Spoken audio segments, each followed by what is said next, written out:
A compound is usually mixed with SiCH3 4 times and either CCl4 or CdCl3 before recording the compound's 1H NMR. State why each of these are used and explain how their properties make them suitable for proton NMR. So that first one is the tetramethylsilane, and that's used as a reference. That sets the 0 by definition on our 1H NMR. So it gives 0 parts per million. It is inert, so it doesn't react with our sample. It is volatile, so easy to remove.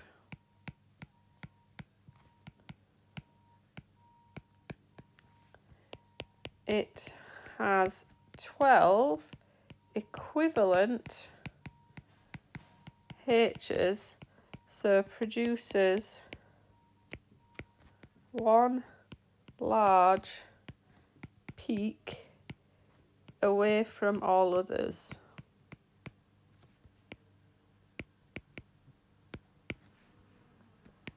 CdCl3 and CCl4 are used as solvents.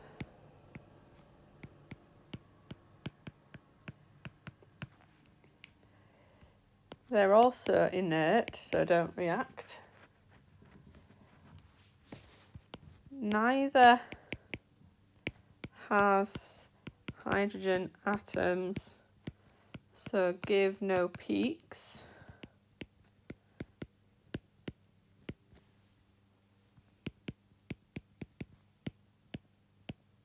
So why two different ones? Well, CdCl3 is polar, and so good for dissolving polar organic molecules, whereas CCl4 is non-polar and so used for non-polar molecules.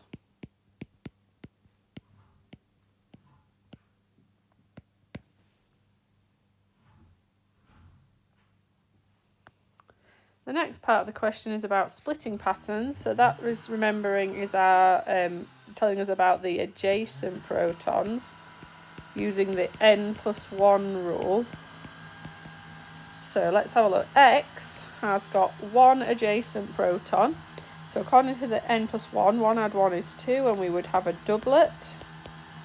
Y here has 3. There are 0, 3. 3 add 1 is 4, so we say we have a quartet. And then Z is all 6 of these, but they are just next door to 1. 1 add 1 is 2, so that would be a doublet. Why is it difficult to use table B in the data book to predict the chemical shift for the peak labelled Y? Well, this peak is adjacent to two things. This H is attached to both a C with a Cl and adjacent to a C double bond O. These are at two different values on table B, and so the table B would not help us come up with an answer. Two isomers, so same molecular formula as this, each have only two singlet peaks in a ratio of 2 to 9. Now these are quite distinctive ratios. A 9 equivalent is 3 CH3s attached to a carbon, and 2 equivalent would be a CH2. So we need to put those bits together with the rest of the molecule, which is a C with a double bond O and a Cl. So if we start with this segment and then put the C double bond O, we'd end up with a CH2Cl. Or if we start with this segment again with the 3 methyl groups, but this time we put the CH2 next, then we'd have the C double bond O and the Cl at the end.